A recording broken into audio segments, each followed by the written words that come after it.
you wanna bet that I can get you back inside your head before the summer ends and spread a little love. Just for a little fun, I'll make you come back to me before the rise of every sun. Baby, it's meant to be, I know you got a man, but he don't understand. You're gonna be a heartbreaker, you're such a love taker. So just suck me in and you can toss me like a cigarette, 'cause I just wanna be a bad habit, yeah.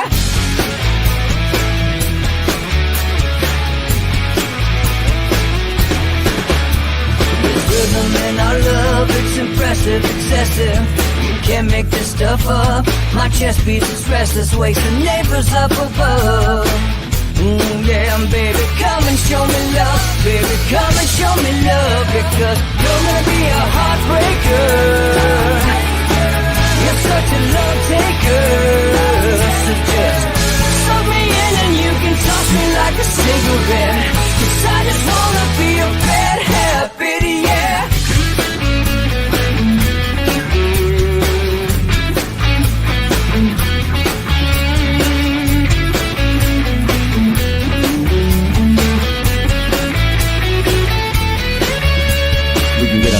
Take a one-way ride, steal us away to find a place we can hide. It wouldn't take much to spear for a knife, to give into the need and leave it all behind. 'Cause I know that you know that I know that you want me. You told me, now show me, come blow me away. 'Cause I know that you know that I know that you want me. You told me, now show me, come blow me away. You're gonna be a heartbreaker, you're such a love taker. So just suck me in and you can toss me like a cigarette, 'cause I just wanna be a bad habit, yeah. You're gonna be a heartbreaker, you're such a love taker. So just suck me in and you can toss me like a cigarette, 'cause I just wanna be a bad habit, yeah. Suck me in and you can toss me like a cigarette, 'cause I just wanna be a bad habit, yeah.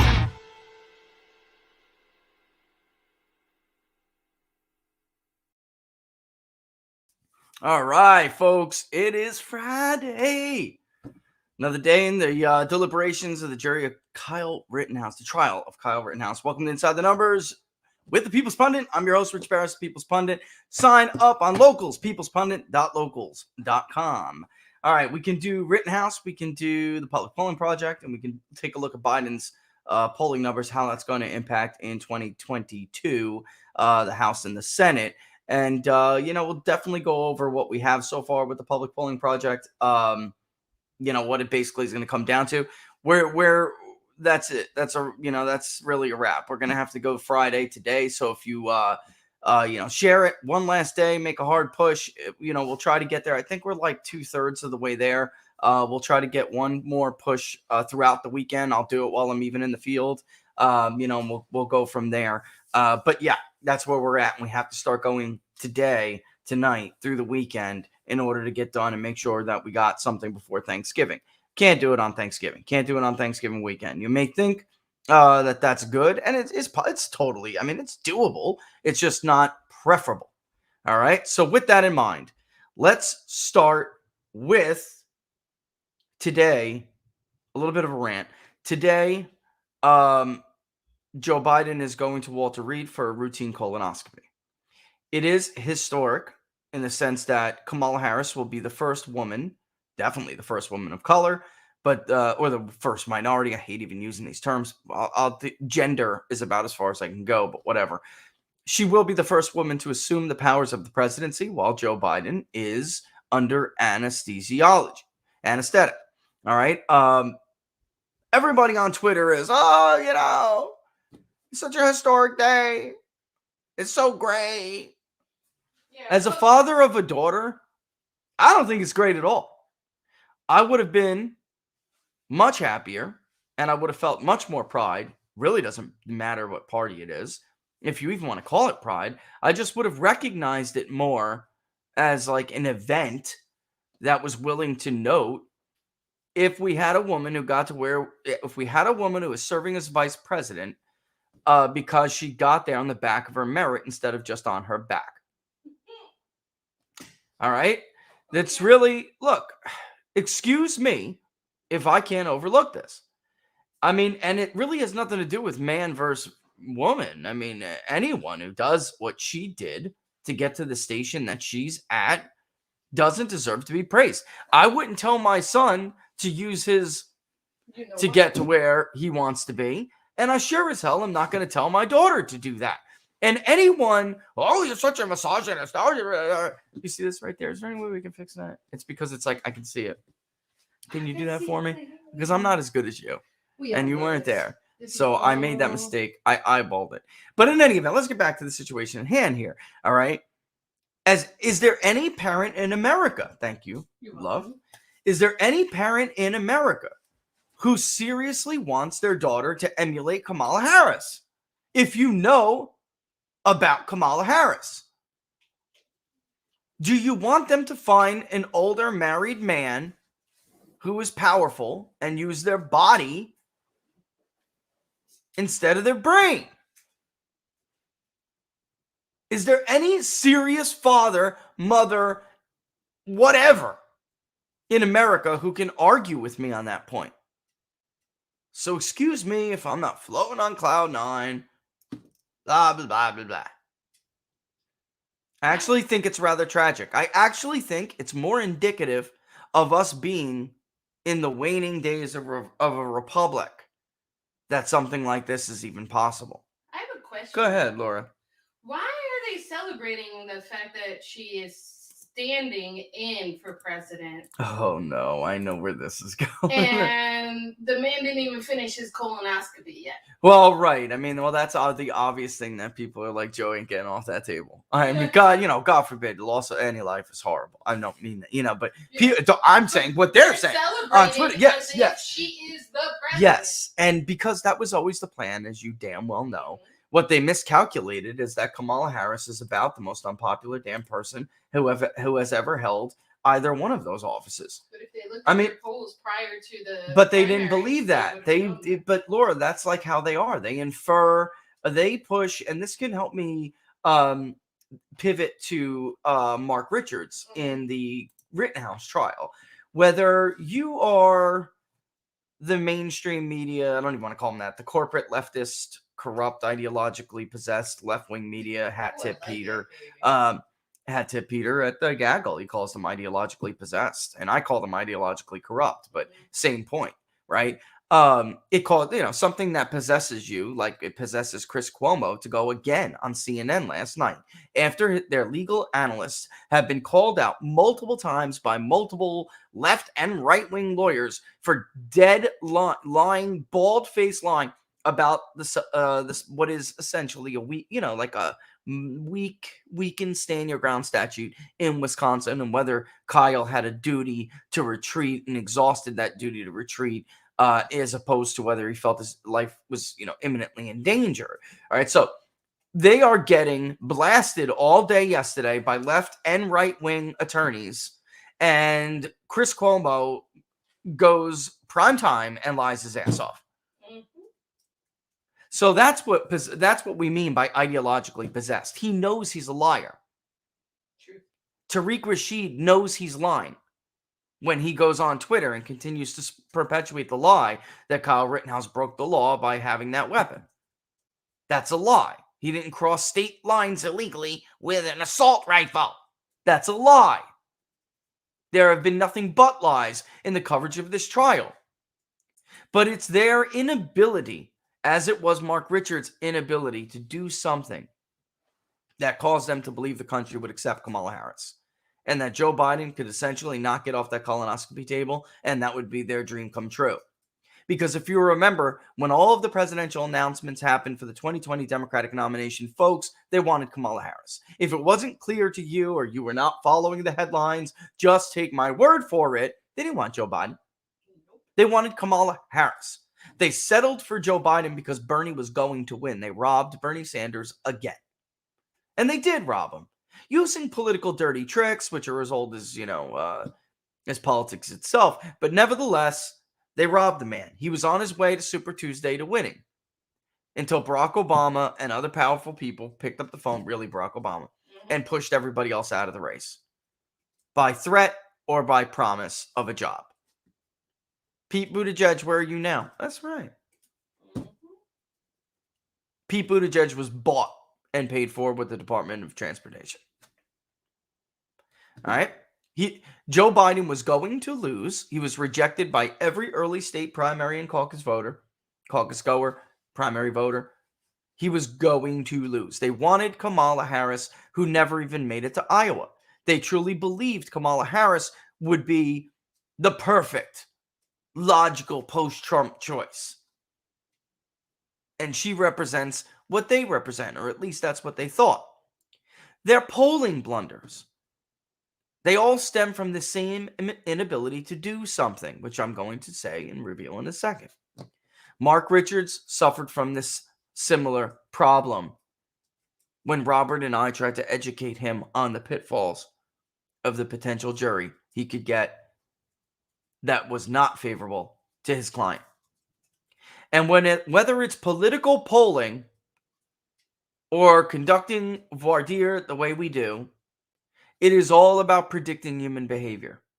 It's a social science of sorts. And predicting the behavior of very unpredictable animals.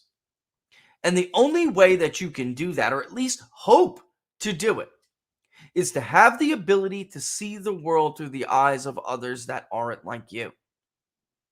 If you have disdain for them, you will fail. If you can't relate, fine, but at least be open to the idea that they view the world differently and based on their own life experiences and personal beliefs that are informed by life experiences, you can respect that they have that point of view, and you not even respect it if you don't respect, acknowledge that because of those experiences and systems, they have them.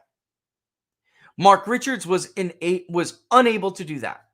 He believed he was Kenosha. And I know Kenosha. I've been practicing in Kenosha for years. Who are you? You're some out-of-state people. I don't need your help. There's no way the Kenosha I know is going to convict Kyle Rittenhouse. He didn't know Kenosha as well as he thought. Because Mark Richards, and we saw it throughout the trial, by the way, the prosecution just kept hammering this very obfuscated definition of what, and by the way, Chris Cuomo is doing the prosecutor's bidding last night by further obfuscating that definition. So if juror number 54, who requires the instructions, goes home with those instructions and turns on Chris Cuomo, which I can almost assure you she watches. If she does that, she can hear Chris spout more BS, which are lies, that she heard from the prosecutor, which is misconduct. But regardless, I mean, what he did is what the Supreme Court, this is why they reversed Arthur Anderson with Andrew Weissman, because he pulled similar tactics. And it took the Supreme Court to say, you lied to the jury repeatedly. Preach it. Your jury instructions were lies. And the defense is just sitting there with their fingers up there. Mm-hmm. I know Kenosha, they get it. That's a horrible assumption to make since it's not your life that's on the line. The truth of the matter is, in the research we conducted, there were far more pitfalls than there were opportunities. And a couple of them I tweeted out the other day. And I'm going to explain a little bit, last night. I'm going to explain a little bit more about what I mean when I talk about these personalities. And look, it's multiple tiers. I'm a red. So I got all of these like blue check mark. I'm not even going to name the websites. You're a misogynist. Some hypermasculinity you have going on there. I'm a red. I'm not calling her a red woman like she's like some horrible, like, what do you think, red, and you think the V word or something? Like, what's wrong with you? It simply means that that person likes control. They like to be in control. They do not like to have their environment spinning out of control. It doesn't necessarily mean because she's a red and she's a woman she would be bad for Kyle Rittenhouse. That personality coupled with her belief systems, which I can clearly see, or at least more likely than not, those are her belief systems, I would say. That's the fair way to say it. It would be better if she was more like a blue or even a yellow. Blue being analytical and having the ability to look at the evidence, to weigh the evidence and say, you know what, maybe I'm wrong here. Maybe my belief systems were misinformed, at least in this case. Fantastic jury in the case of well, there were a lot of blues on the Casey Anthony jury. They didn't want to let her go, but they concluded that first of all, the prosecution was caught in misconduct of their own, lying and withholding evidence. Just sound familiar? And spinning evidence. I mean, they had an expert who basically lied and everything. I mean, you can't lie to a jury typically and get away with it. This jury wants to be lied to. There's a difference. And that's because this one particularly, not that I shouldn't say this jury, but these two in particular, one in particular, wants to be lied to and that's why the prosecution was smart, holding that high resolution footage until the end. It didn't matter whether it showed something that we hadn't seen or not. The footage, Mark Richards looked at it and said, well, this further helps my client. He could not see through the lens of another, through the eyes of another. And what he failed to see was that it was an excuse if you're somebody searching for something, anything, to make the story you have told yourself make sense. And you can see it in her handwriting. The moment he put down the fire extinguisher, that is the prosecutor's version of events. The defense contends that he essentially fumbled and dropped it and then ultimately had to go for his gun to defend himself. The fact she wrote, put down the fire extinguisher, tells you she is buying into the prosecutor's version of events. And Mark Richards couldn't see what Barnes and I have been saying was a serious problem for a Rittenhouse defense. That upper crust, think New York City WASP 40, 50 years ago, only put it into the Midwest, Rockefeller portrait of America, the high society end of it. They want to be that. They're like the ones, and I was talking to somebody yesterday, I don't know if I should mention it, but they're like the ones by the naval, Arlington. They have, and the coastal areas of Virginia. They all have yachts bigger than anything you or I will ever be able to afford, and they got a mural of George Floyd because it makes them feel better.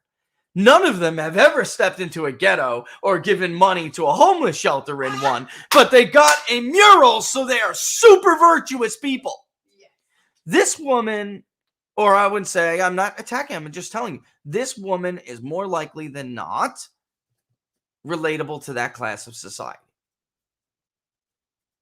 And at this point, Rittenhouse's best chance is that there is a red, I wouldn't say an idealistic, but it definitely anti-authoritarian, who holds their ground, who is pro-acquittal, and then sways back and forth with the jurors in the middle. Because from what I'm hearing and from what I understand, there's at least a yellow authoritarian, which is bad for him as well. And that's probably where the one we suspect began to chip away at acquittal outright. Because yellows just want to please everybody. All right, so as opposed to a red, they believe in decisiveness. Again, that's me. I'm not downing anyone. I'm telling you what we're dealing with here. But they believe, and I have blue undertones because that's my math brain, so I like analytics. I like, but what my desire to come to a decision and back that decision overcomes that in the end. I don't like indecisiveness, so I fall into red more than blue, but I still have blue undertones. Laura is a blue, and she likes to analyze, and she likes to be very, that's why she deals with my calendar. I can't freaking deal with my calendar. I double book everything. I double book Megyn Kelly the other day, and she had to fix that. That's what happened on Wednesday. And then she'll yell at me for messing with the schedule. So I had to cut the You show can't early. even I'm an take idiot. questions It in doesn't order. dawn on me. I'm too busy. My mind is thinking about other things. And she's that person who says, you know, come on, Stunan. You had this time slot was marked off. It's just your own show. How do you double book your own show? But she has Even red have undertones alarms. because she doesn't like indecision. Mhm. But it's the other thing. Oh, it overwhelms the other. And you can see that. And you have that yellow who is trying to please everyone, but also an authoritarian. You'll see them wear a mask. Let me just put it like this. Why? Because they're deferring to Dr. Fauci. They want to be reasonable and virtue signal. They want to make And everybody happy. how dare you think for yourself? The great Dr. Fauci has spoken. He's an expert. Sound familiar? You know these people. And it's multiple levers. So while one doesn't tell us something terribly predictive in and of itself, when you begin to couple them together, look, Rochelle was a red authoritarian in the case of Scott Peterson. And she ground that poor yellow to a pulp. He didn't think Scott Peterson was guilty. But eventually, she just ground him down. Everyone. And actually, no, the man was a green. The two ladies were reds. I mean, were blue, yellows, who were for acquittal. There were three who really thought there wasn't enough evidence to convict Scott Peterson. 2 women, 1 man. The man was a green, who also is a leader, but they're not aggressive. They lead often by manipulation, but subtle manipulation. And like I said the other day, if Jesus Christ was a color, he was green. He was the good shepherd. But sometimes, especially in a situation where there's jury deliberations and that kind of an environment, a red is going to grind you down, baby. They're going to overwhelm. They're intense. They're decisive. They're confident. They sound so right. They sound so sure in themselves that they're right, that they begin to make others doubt their own views. Especially a yellow who is like the life of the party. Think of a yellow as the life of the party. The sweet butterfly who just, I love everybody. Why can't we all just get along? That's a yellow. They want to hold hands, sing Kumbaya, drink some more champagne, and party like it's 1999. And there's nothing wrong And with there's nothing yellows. wrong with that. There's nothing wrong with anything. I'm just saying, without God making us the way each of us are, the world would not be the dynamic place that it is. But this is why Mark Richards failed his client here. Even if it comes to a mistrial, obviously an acquittal was the ideal situation. And judging by what I'm hearing and what I have seen and know, which should be a lot more, which was his first failure. Judging by what I have seen, it's going to be very hard to get this woman to change her mind. And it sounds like she is higher on the socioeconomic ladder than the ones who are for acquittal. And some of these people getting paid peanuts a day are eventually going to want to go home. Maybe they can't afford to sit there and argue with this woman.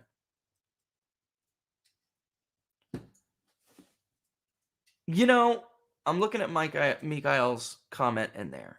And weeks ago, I don't know what, I didn't know how else to explain it to people. It was like making these decisions that almost sounded like sabotage.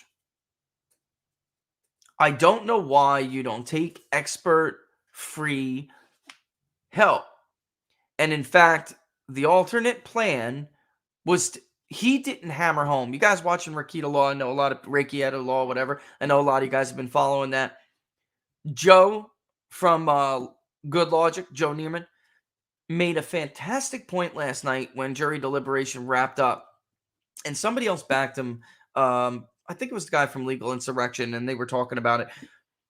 How Richards didn't understand that not following up on part of that self-defense statute every time he would allow Binger to lie about him and Krause to obfuscate the statutes. He just would sit there and shake his head, but he wasn't aggressive, and they would all scream, object, object, what are you talking, object.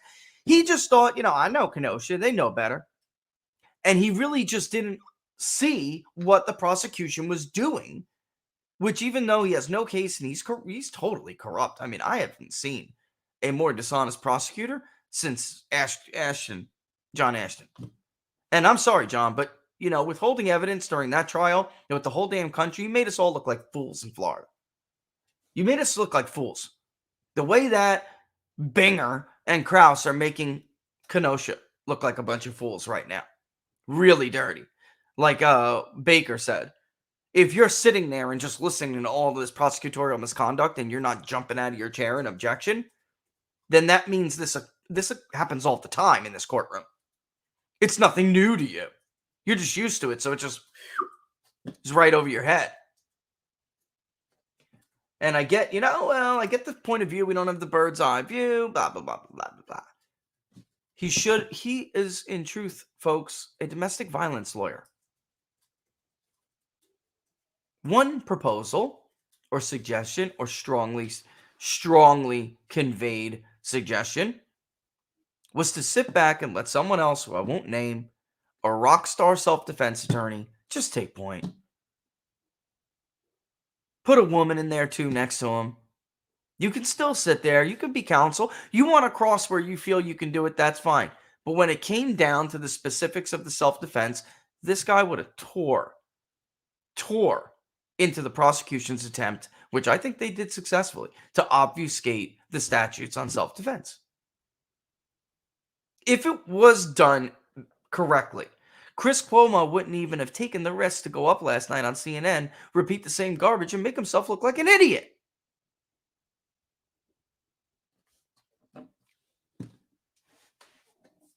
Yeah, I mean, Joe was right.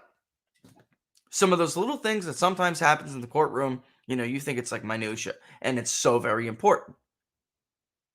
We'll see where it goes today, but it was a horrible decision by the judge to allow her to take the jury instruction home, or anyone, but specifically her, to take the jury instruction home because, one, you're supposed to want a cool down period.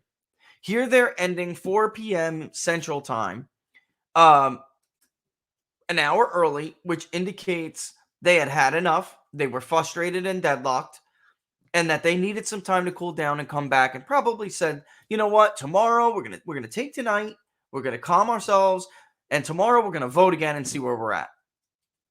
That's how it goes. And I'm sure it went that way. Maybe I'm really 90% sure. Can never be certain what's happening behind the door with the jury. But that is likely what happened. And that time was supposed to be the cool down time. You're not cooling down if you're taking the freaking instructions home with you, Judge. Not to mention, why, got a lot of great questions. What would even be the point of her taking those home?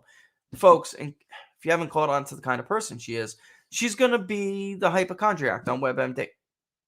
Or she did it last night. She knows better than, it's like, and I got one in my family. They know better than the doctor. So they're going to go online. They're going to parse the definitions of words in the statutes. In this case, the law. And, it would be, if we're using our WebMD metaphor here, or, then comparison, then, they're going to look at symptoms. And they're going to try to find, how you could have a million symptoms for something that you may not have, but it doesn't matter. You could say, well, I get headaches. I must have a brain tumor. That's what the judge allowed to happen. And then I can almost assure you, if somebody monitored activity, you would see her bouncing it off of friends or whoever, even though you're not supposed to talk. Maybe not. I'm just saying the risk is there that is what would happen. So it was a stupid idea, just on the basic premise that was supposed to be and is supposed to be the cool down time where the juror goes home, eats dinner, spends time with their family, is out of that room with a bunch of 11 other strangers. And frankly, looking at Wisconsin law last night, I'm not sure that was even legal. I'm not a lawyer, but you really are not supposed to work on the case when you're home. No. Yeah, I mean, I honestly can't believe he let them do it.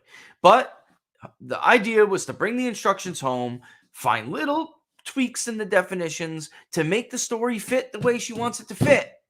So she could come back the next day and see, you know what? I did a little work last night, and this doesn't really mean this. I found this case, like a hypochondriac surfing WebMD. Mhm.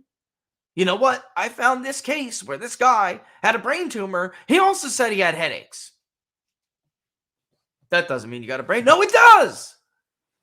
If this case, I did the research. Don't you see? That was incredibly stupid decision. This case should have been over in 3 hours with a not guilty verdict because based on the facts and the evidence of the case. Not all cases are, whether the jury comes back soon or after they deliberate a week. Not all cases are predictive based on the time the jury deliberates, but they are when you break them down into certain kinds of cases. Whether or not there is a lot of forensic evidence, a lot of ballistics, there's not a lot of that in here. Witness testimony, expert testimony. None of the facts are actually in dispute. Mhm. What we're still arguing here is whether this is what she's going to argue, that he cannot rely on self-defense because he brought the weapon there to begin with, and he didn't exhaust. She's going to get hung up on the Chris Cuomo thing. I'm telling you. It doesn't matter whether that's the law or not. I've seen juries do this a million times. Not a million, but a lot. This is an imperfect system, which is why as soon as this became political, they should have shifted gears here. And if this kid gets a mistrial or a hung jury or a mistrial, Kyle, you better find other counsel. Yes. You damn sure better find other counsel because the prosecution's going to get you next time. That lesser charge, which they can hang on him if they just get exhausted. And they're like, look, just go, right, fine. That's 10 years. That's his life. And 5 on top of it, by the way, it could be. And It could be. if he survives. He's 40 years old by the time he gets out of jail. Well, 35, 40 years old. No, His no, life, the prime of his life will be gone. And basically, this is from a defense team that promised him an hour to 3 hour verdict. Not guilty. They would return. This is not what he was told by his defense team would be the case. So he's got to be crapping his pants. Go ahead, Laura. Let me throw this to you. This is really scary to me because this is reminiscent to me of what they did to you guys in the military when you received fire and then you shot back and then you got court-martialed. Well, a lot of people are going to think it is a self-defense. Maybe it's bigger than die. It's bigger than Kyle Rittenhouse. Yes. And honestly, if they come back with this verdict and the jury doesn't and the judge doesn't throw it out, then it's a problem for the concept of self-defense in this country. Wisconsin has a soft castle doctrine, which is often misused, but a soft stand your ground kind of. It's not like Florida, where George Zimmerman was just clearly innocent and it was ridiculous. George Zimmerman was getting the crap beaten out of him. It honestly doesn't even matter if Trayvon Martin was going for his gun or not. If you're getting the crap beat out of you, you are armed and you feel like you may lose consciousness, you put a bullet in that person and that's it. Because they could take your gun while you're unconscious. Idiots who thought Trayvon Martin was some saint. He absolutely would have taken George Zimmerman's gun and at the very least would have taken it and it would have been a gun and another stolen firearm on the street. In case you didn't see his social media posts with the guns he loved to pose with. And at the worst case, he would have shot George Zimmerman while he was unconscious. In this case, I see what Mark Richards thinks when he says, well, this helps me. You can clearly see what happened here. He's not understanding. It's not the 5 seconds before and after the shooting that they're looking at. They're looking at whether or not he was putting himself in that position. And because Wisconsin is softer stand your ground than somewhere like Florida, but rest assured, folks, they'll come after it. If Kyle Rittenhouse is found guilty, they will come after the very principle of self-defense, which I want to explain why that matters. The research we did in the Rittenhouse trial, we asked about predisposition. Are you predisposed to believe, from what you heard so far, that Kyle Rittenhouse is probably guilty of murder or probably innocent of murder? All right? Of the charges of murder. And we did not even give them, this is before presenting case scenario and other stuff. This is based on what you had heard and what you're already thinking because of what you heard about this case. Research showed those with a predisposition of guilt toward Kyle Rittenhouse were far more likely to believe that guns should not even be carried in public. There was this connection between a belief and just outright guilty. So if Juror 54 believes that people shouldn't be even carrying guns in public, she will not change her freaking mind. It doesn't matter what the law says. If she is that kind of juror, which Mark Richards should have known existed. Authoritarians who place faith in authority to protect oneself, property, and the society at large were 6 times more likely to say that they believed Kyle Rittenhouse was guilty. Those with firearms and self-defense training were 3 times more likely to give Kyle Rittenhouse the presumption of innocence. Of those who did not have such training, roughly 75%, 3/4, presumed him to be guilty. Mark Richards believed that people who were pro-Second Amendment would actually view Kyle Rittenhouse less favorably. He had this twisted idea that if they had training and they were pro-Second Amendment, then they would think that what he did was irresponsible, and they were in fact a bad juror for them. I kid you not. They relied and paid the out of a stale juror research team. If I mentioned other cases they were in, you would know them, but I'm not going to do it. Who blew those cases too? Who believe in this old version, this outdated, and I was talking to Jack about this yesterday, their worldview about, she's an older white woman, she's probably conservative, she'll look at Kyle as her son. You're in the 1980s, idiots! That is a modern day Karen.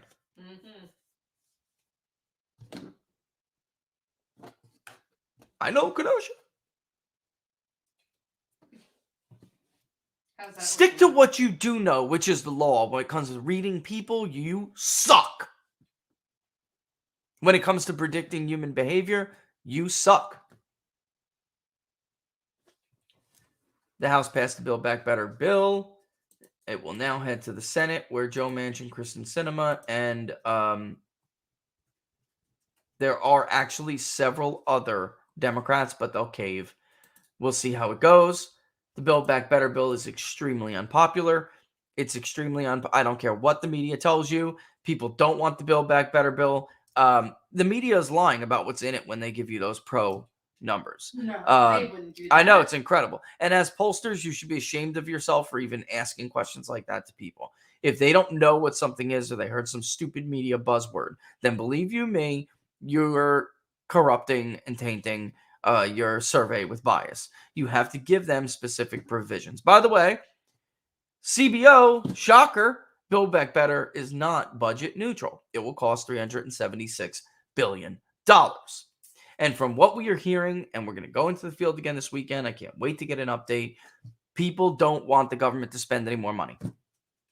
They are not as stupid as Democrats and the media think they are. And some Republicans, many actually. They're not as dumb as they think they are. They understand government deficit spending leads to inflation. Anyway, in the Fox News poll, in the Quinnipiac, you name it, Build Back Better is not popular. Going to the Trafalgar poll, which I did want to pull up, I actually think, based on some of the work we did in other areas, I actually think that Robert's probably the closest when it comes to this. Okay, let me show it to you. Share the screen. Trafalgar poll. Just do it right on Twitter to make it easy for me, okay?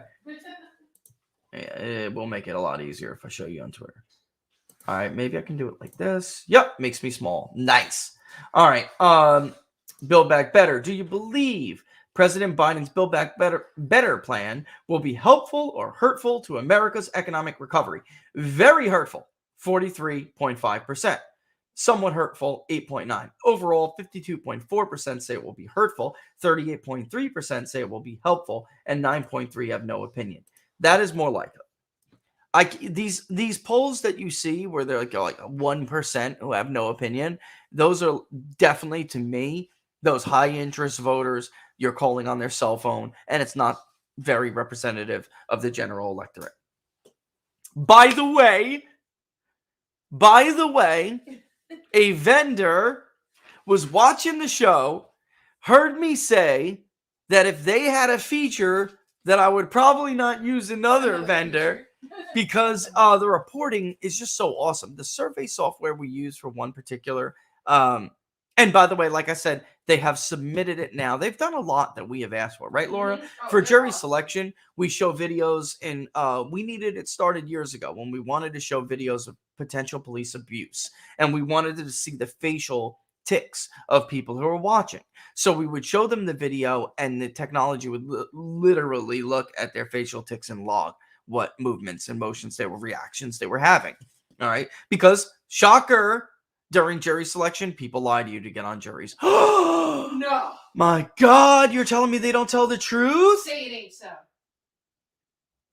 And by the way, did Jack put that out on Twitter yet? Because there was a major flag during jury selection about this juror that everybody should have caught, but Mark Richards let slide by.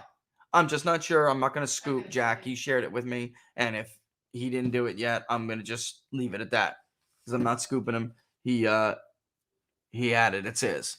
Major flag. People lie when they want on a jury. Believe me. They lied. One lied point blank to get on the jury in the Derek Chauvin case. We now know that, Mr. Mitchell. Rochelle lied to get on Scott's trial.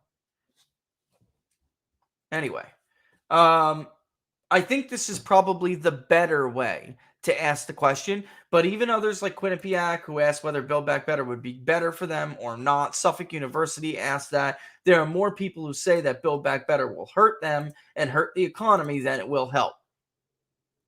So I know Republicans are pissed about the passage of this plan, but by all means, if you want to succeed in 2022, let them pass it. And then just dismantle it.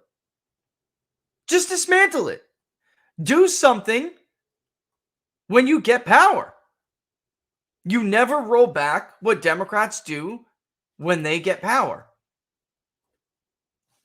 There we have it. All right, so let's remove that. Joe Biden's approval rating in Quinnipiac fell to 36. Republicans were +8 on the all-generic ballot. There is something I want to say about the midterms and then what it means for 2024 going forward right now. The 5-turd... Never mind. Thank you. Laura doesn't like it when I cuss. They are so predictably... what's the word? Bias? They're so predictably full of... All right? The whole Center for Politics, University of Virginia crowd, the tiny crystal balls, the crack political report, the crap political report, and all the rest of them. They're so predictably full of you know what. In 2018, when Republicans lost the House and by the way, gained seats in the Senate, and Democrats put out what was essentially a below average historical performance in an incumbent first term midterm. It was not a blue wave. It was a below average midterm election gain for the minority party. They flipped the House. 30 seats is an average gain, but I say below average because they actually lost seats in the U.S. Senate. Republicans did the best an incumbent party has done since 1960 in the U.S. Senate. If they would have held on to one more seat, you would have had to go back to FDR. That's how, like a blue, it wasn't even a puddle splash. A blue spritz bottle. It wasn't a wave at all. It was a blue spritz. Like you got shot in the face with like a little blue water. He didn't put it up.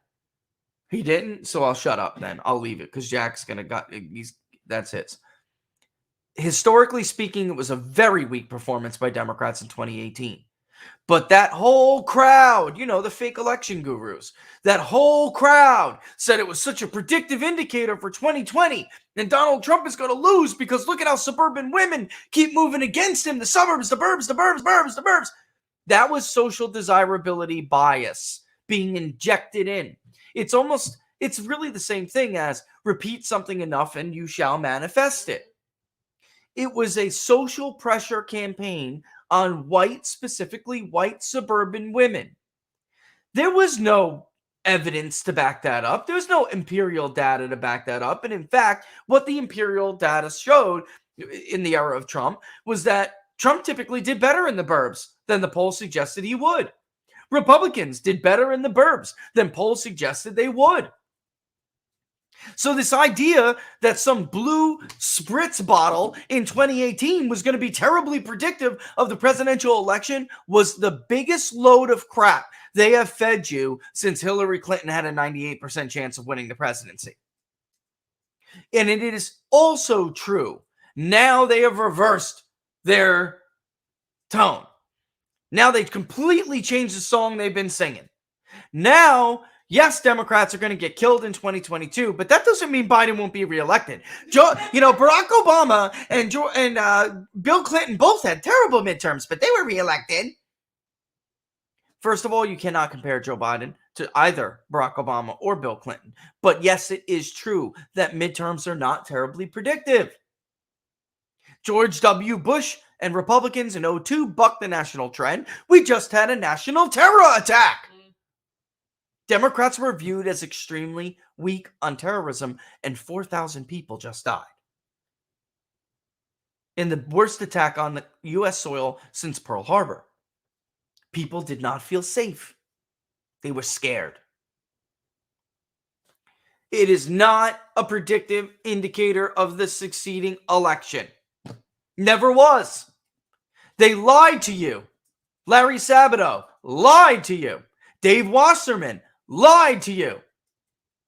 And he who shall not be named outside of the you step on that is stuck to the bottom of your shoe, the Slimer, lied to you.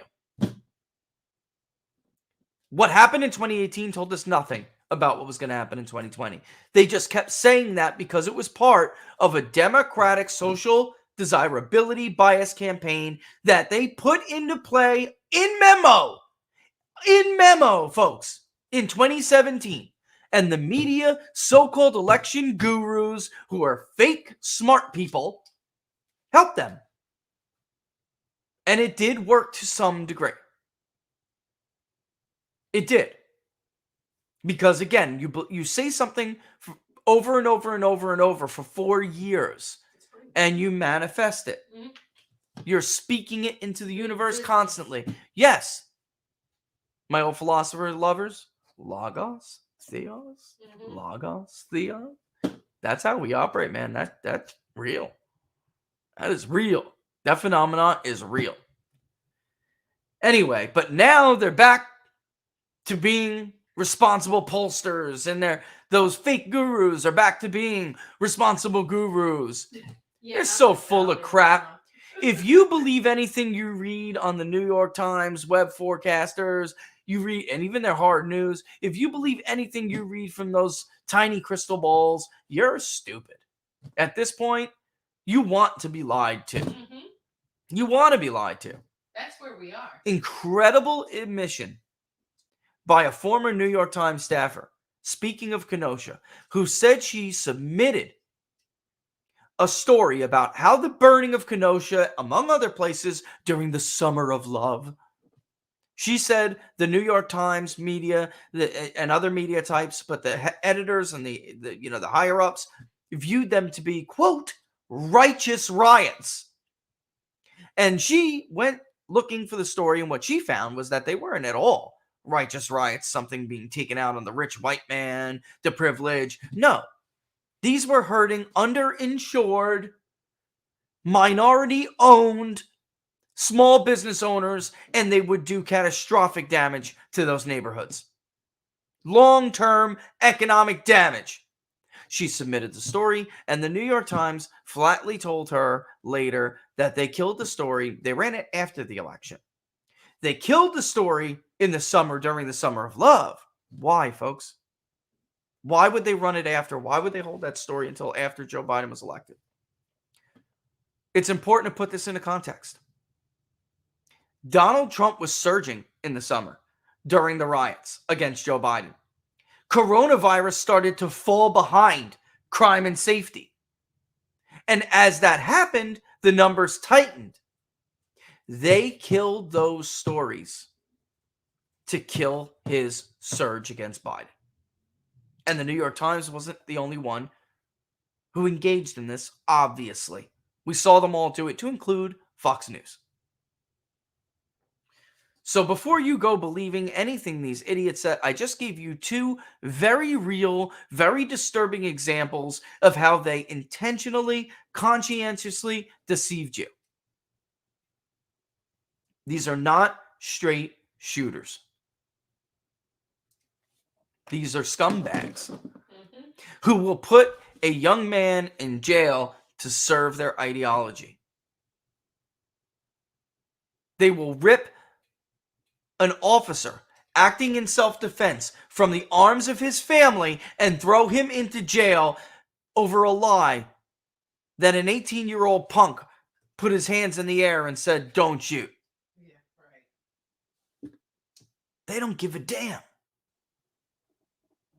They will watch tens of millions of Americans lose their jobs over a shutdown that we all know was ill-advised now.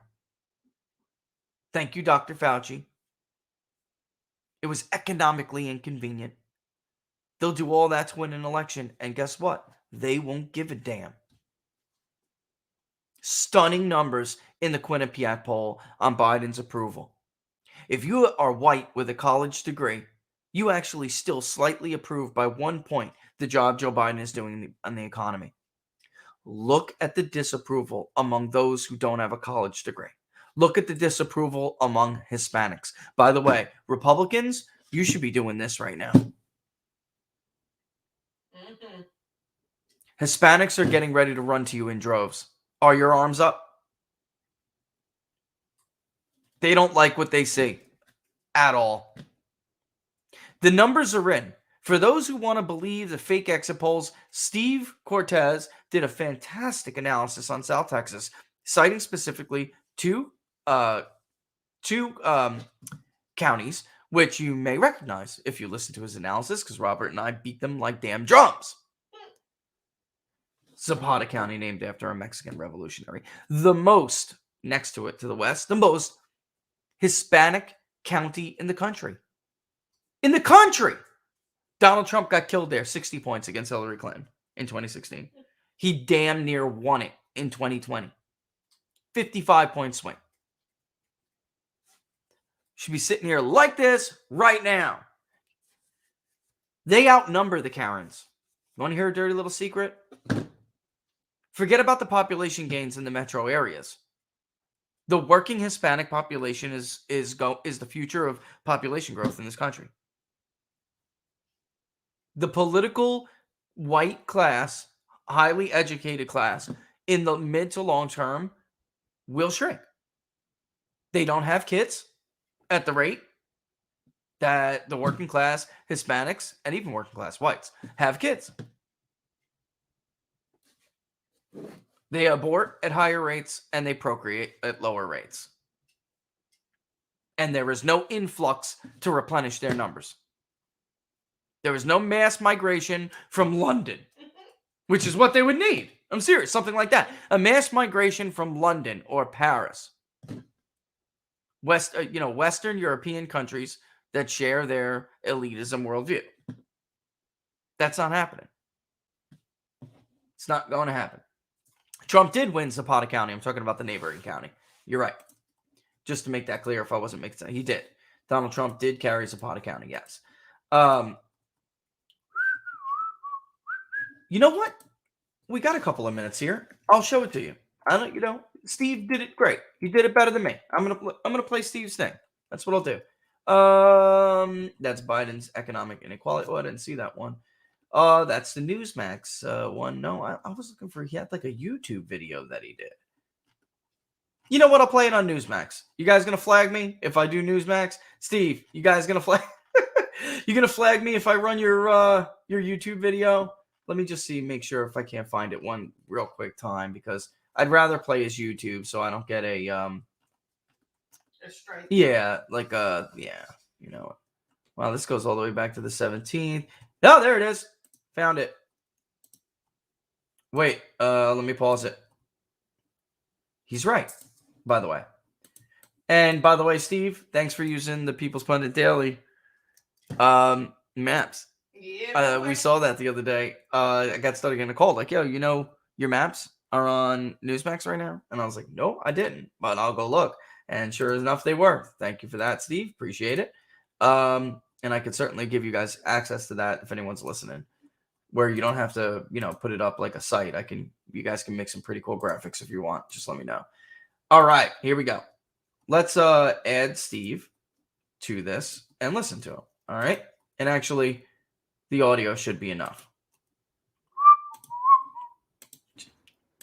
Patriots, working class Americans continue to rally to the America First agenda, including a lot of Hispanics. Let's talk about the new news out of South Texas, where State Representative Ryan Guillen just announced that he is switching parties to the GOP. Let's look at some of the data behind that decision. In his district, Texas House District 31, Donald Trump lost it by 13% in 2016. In 2020, he exactly flipped that number and won it by 13%.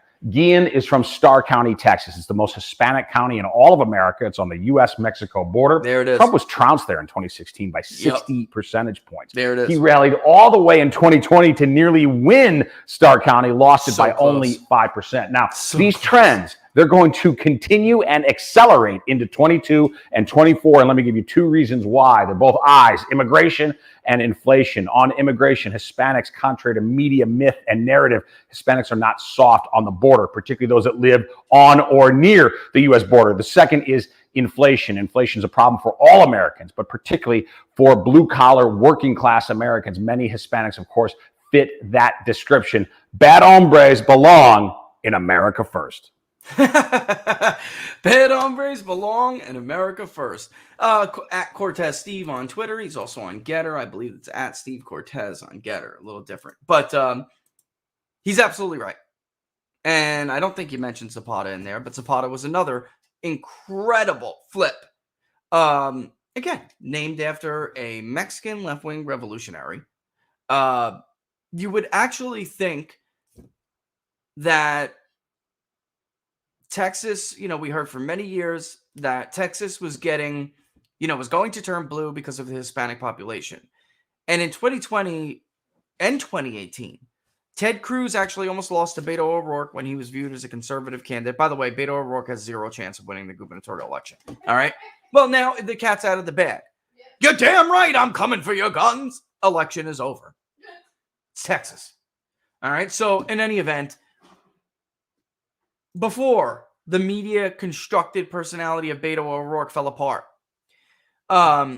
what happened in Texas in 2018 was very clear. There was that slide in the burbs, and South Texas and Southwestern Texas saved Ted Cruz, even though Beto O'Rourke was from El Paso. We saw those working class Hispanics come out for Ted Cruz, and those who had just moved to Texas. All right, so this is important. Everyone had always thought that people fleeing California, running to Texas, were making Texas more blue. That's not what's happening. What is happening in Texas is they're reaping the benefits of the indoctrination system that is our public school system and our academic institutions of higher learning. Mm-hmm. Professional whites made Texas more competitive in 2018. In 2020, Donald Trump did not do as bad as people thought he would do in some of the burbs outside of Dallas. That's number one. But number two, those white voters that didn't like Donald Trump did vote more Democratic than we have seen since, I think since Reagan took it. in 1980. Right? I think so. Hispanics denied Joe Biden the W in Texas.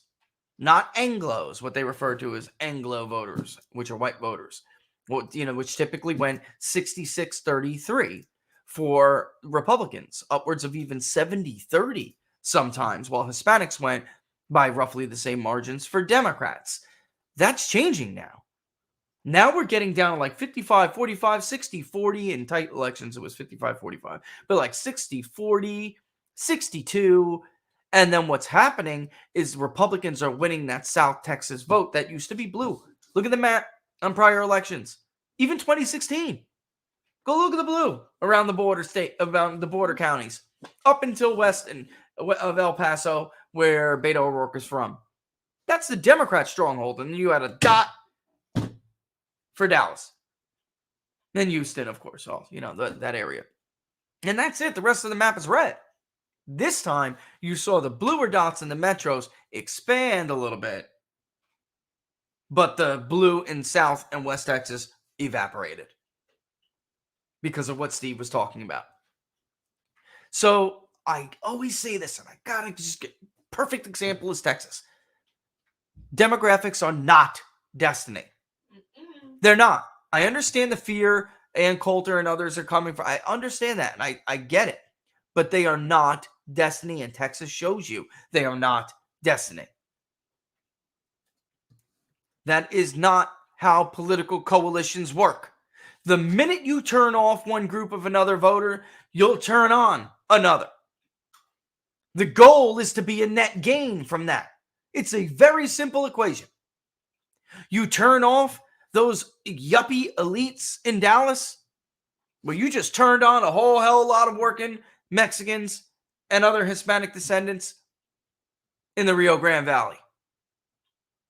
It does not work the way Alan Abrams and others have been arguing for years. The emerging Democratic majority is about as valid as the emerging Republican majority was 30 years before. The only thing consistent about political coalitions is that they consistently change and evolve. Go ahead, Laura, and then we're going to go to a break. Well, I'm just saying they don't want to admit that they're losing the minority vote. Well, that's why they want a ton of other new ones to pour over the border. Because the time it takes for political maturation, they're hoping to overwhelm that with new numbers. How bad does it look for conservatives to actually win minorities more than the party that defends them, right? Yep. It's migrants.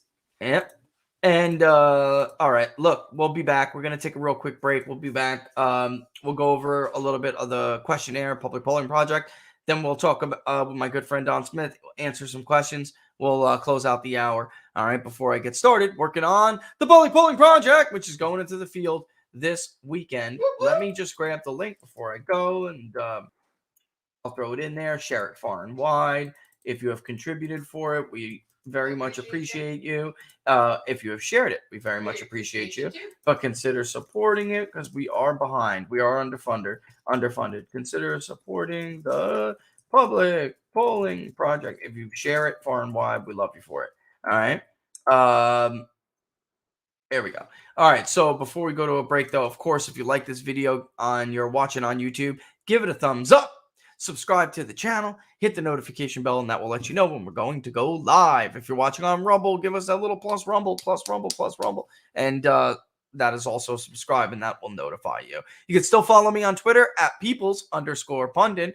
Gained a couple thousand followers in the last few days. Twitter keeps trying to knock off 200 every chance they get. So pathetic. It's just sad.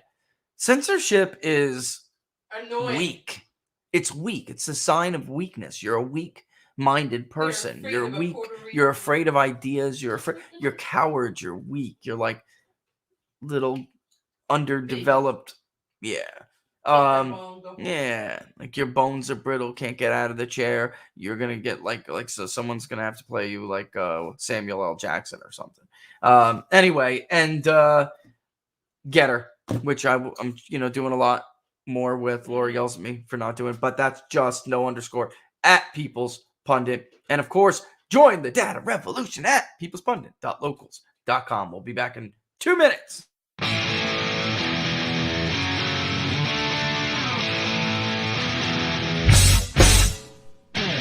much you wanna bet that I can get you back inside your head before the summer ends and spread a little love. Just for a little fun, I'll make you come back to me before the rise of every sun. Baby, it's meant to be, I know you got a man, but he don't understand. You're gonna be a heartbreaker, you're such a love taker. So just suck me in and you can toss me like a cigarette, 'cause I just wanna be a bad habit, yeah.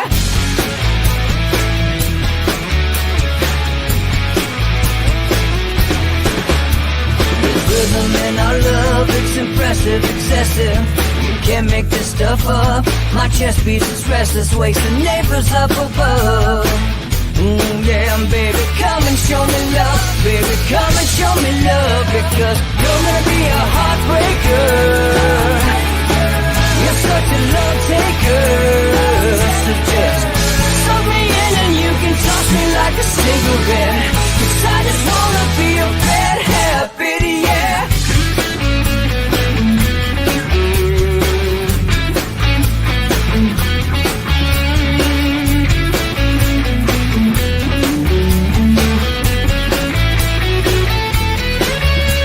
We can get on a plane and take a one-way ride, steal us away to find a place we can hide. It wouldn't take much to spear for a knife, just to give into the need and leave it all behind. 'Cause I know that you know that I know that you want me. You told me, now show me, come blow me away. 'Cause I know that you know that I know that you want me. You told me, now show me, come blow me away. You're gonna be a heartbreaker, you're such a love taker. So just suck me in and you can toss me like a cigarette, 'cause I just wanna be a bad habit, yeah. You're gonna be a heartbreaker, you're such a love taker. So just suck me in and you can toss me like a cigarette, 'cause I just wanna be a bad habit, yeah. Suck me in and you can toss me like a cigarette, 'cause I just wanna be a bad habit, yeah.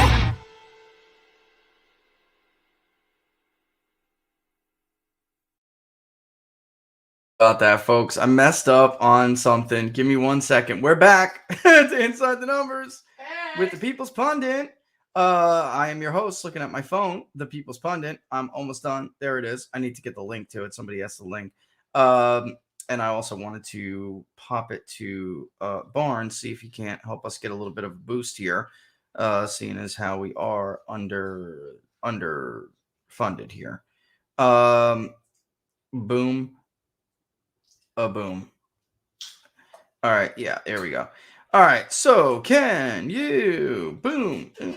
So in any event, like I said, let's talk about what we're going to do with the public polling project. And then you don't have to see my face looking at my phone. I'm going to bring it up. That's the other tab because I got to add that. But it was about 3-1 on whether we should add Kamala to the and I'll probably ask this on locals too before I wrap up the questionnaire. But it was about 3-1 that we should add Kamala. So we're going to do that. Here is preference for party control. Okay. We have that kind of tracking. Although I did think, what do you guys think? I'm curious. Let me know in your comments. I'm curious what you think. Should we get rid of the preference for party control and instead just do like a generic Senate ballot? We've done it in the past. We usually do both. Here's the downfall. The downfall is we're still going to get people to tell us they're undecided. And that is the point of that. Who do you prefer to control Congress? Because people who will say they're undecided will still tend to give you an idea of who they want to control Congress, which gives you an idea, of course, of where they are leaning with everything. All right. Basically, it may be too early for that question to give it. We always do it about a year out when we do this. Who do you prefer to control Congress? We usually do it about a year out. So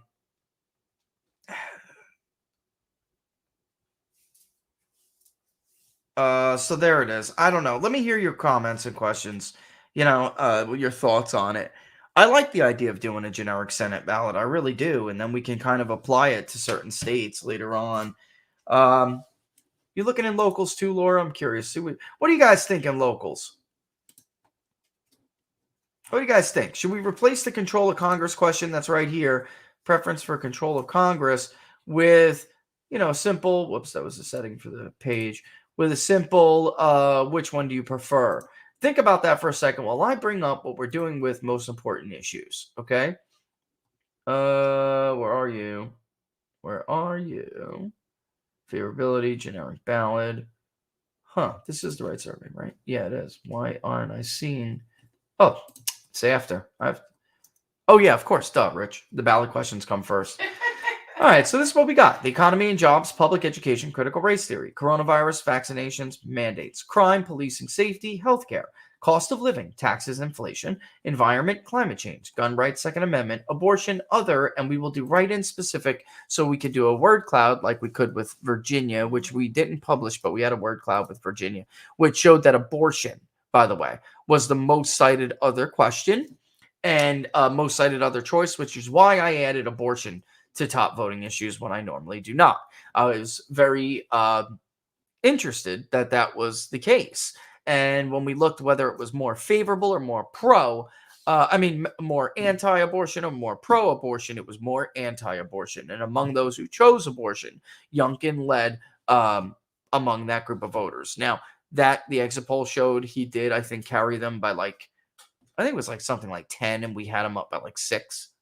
So very close. But also, bottom line, we still showed that among those who chose abortion as their top issue, Youngkin carried them, which is not typical. Not at all typical. So I thought about adding that.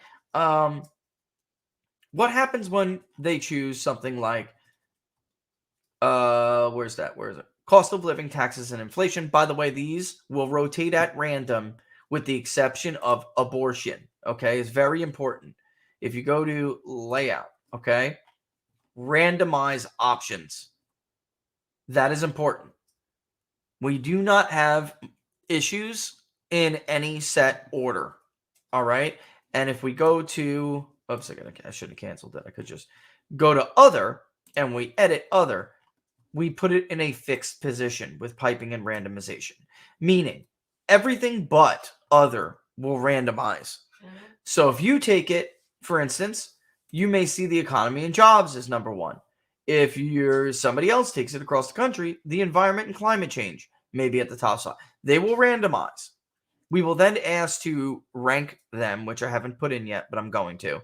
I don't know how we can display that in MarketSite, which is why I'm super excited that Alchemer heard me and said that MarketSite is great because we can apply weighting variables the way that we do it. That is more conducive to our philosophy on weighting. All right.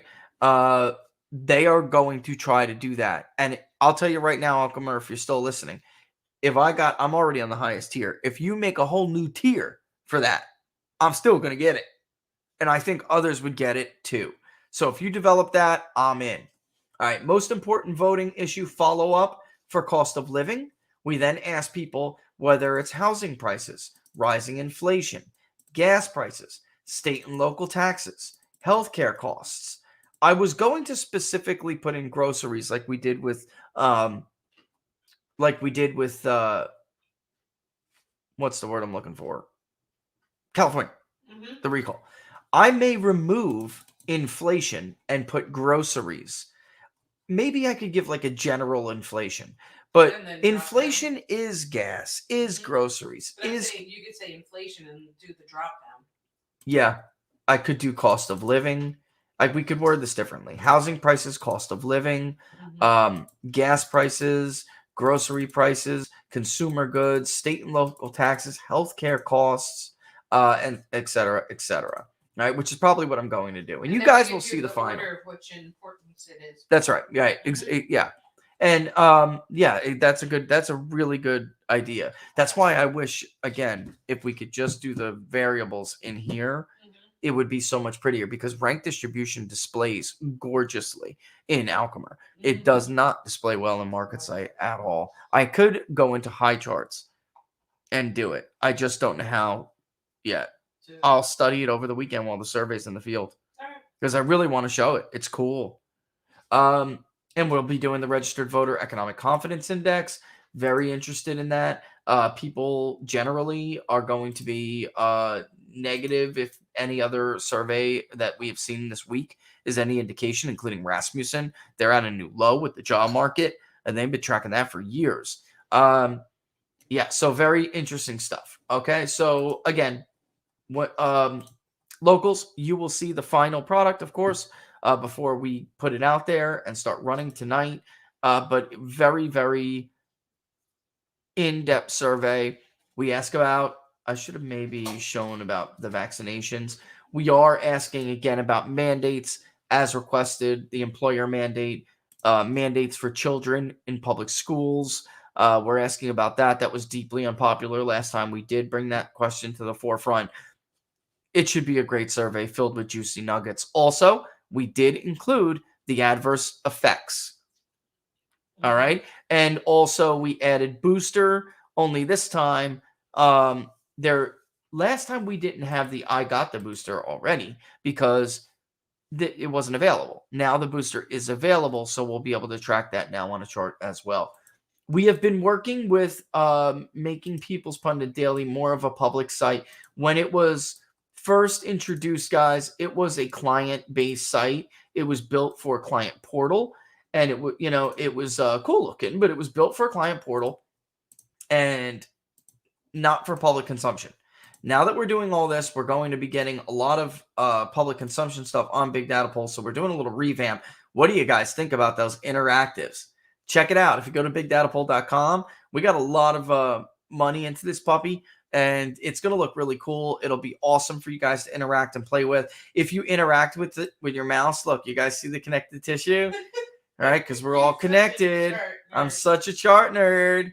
All right, and actually, I can even give it the option to repel your mouse and connect it and string it back and forth.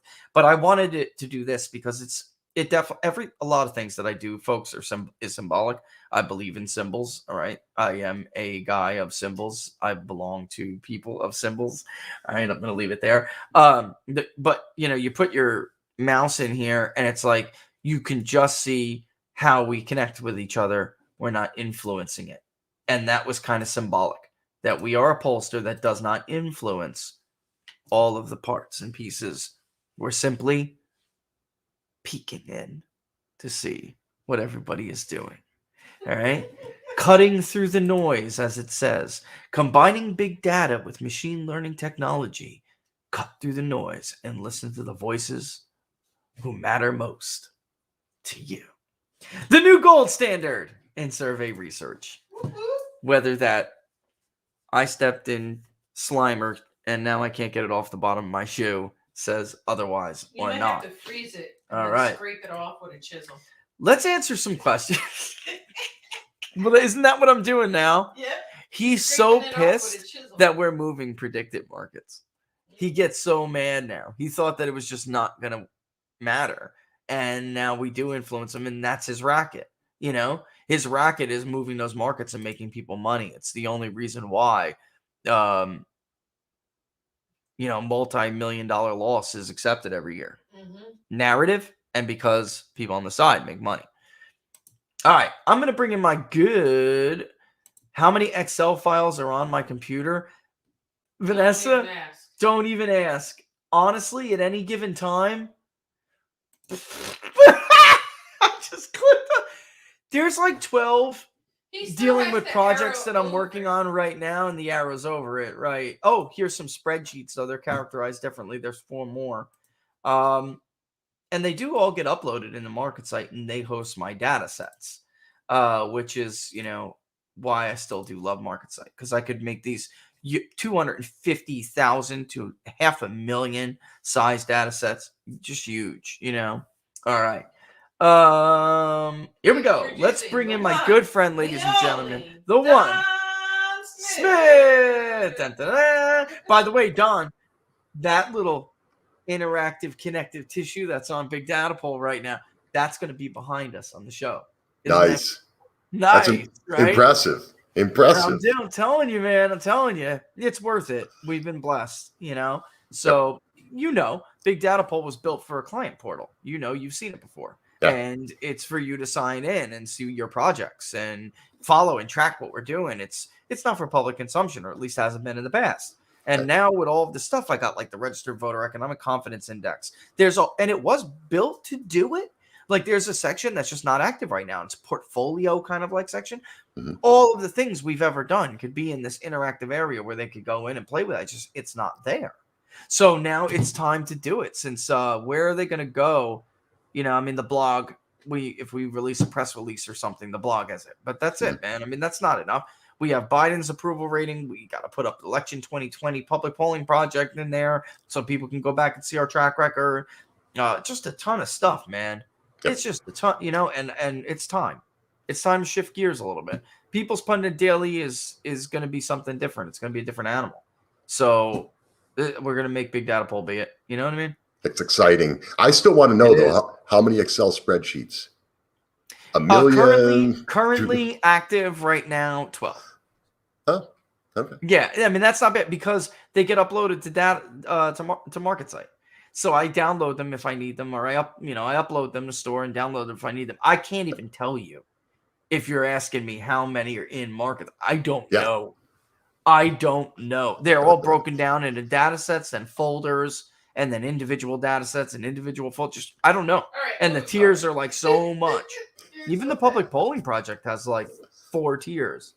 So I don't even know, dude. I don't know. I got the unlimited plan for a reason, brother. Yeah. So what's going on with you? You were doing some travel. You're back now. Get the lay of the land. The first thing somebody wanted me to ask about, I told them I would do it, and then I saw somebody follow up and ask, what do you think? Then I have to put this in the context of this whole argument that the Republican Party should move past Trump. The biggest obstacle to the Republican Party moving past Donald Trump is the Republican Party, because they will forever remind people why they supported him in the first place. And Glenn Youngkin, I said, he is not subjected to re-election, but if you want a political future and if you want to be good for your party, you better keep your promises. And right off the bat, he's pissed off the base by saying that he will not stop mandates in localities. Yep. You told people that you would not stop mandates, that you would not allow mandates. You did not say only from the federal government. You did not say for individual school systems you pick and choose. Don, he's making the National Review fake conservative case for vaccination mandates, which is, well, we're for limited government and we shouldn't be telling small, localities what to do. You lied. I'm curious to get your take on this. That's a BS move, bro, from my mind, but I want your take. Frustration. It's we kind of talked about this last week on the show. We talked about convictions, real convictions. So the problem is, and having worked on a number of different campaigns, seeing different campaign strategies, working with the candidates on their messaging and what do they want to get across. So you want to win, right? So ultimately the goal is to win the election. The problem is you get candidates who do a bait and switch. So what I mean by that is you get into this thing and you go, okay, so to win the primary, we should pretend we're this. And then once we're through this, then we'll pretend we're this. And that is just, it's so disheartening. And I fight back against that every time I've come across that, because it's bait and switch. You're lying to people. Tell them what you really believe. And if you don't believe something, don't tell them you do. So it is about winning, but it's about winning because you're a person of conviction who's going to do what you promised people you would do, and you're going to follow through with that. And that's why I'm excited about the campaign right now with the John Gibbs thing, because this is a guy who really believes these things, and he's not worried about how he's positioned in the primary versus in the general. And I always hate put this to bed. Oh, go ahead. Finish. Go ahead. I was just going to say, I just hate when they do that. When a candidate gets either put into their head by some super duper great advisor, or it's their own thing where they just say, I'm going to be this for the primary and this for the general. Yeah. You know it's trouble. Then you know it's trouble. Can we put it to bed that campaign was pushed by the consultant class? Oh my God! You know, can we put this to bed? And then also the patently false lie that he doesn't live in the district. Yep.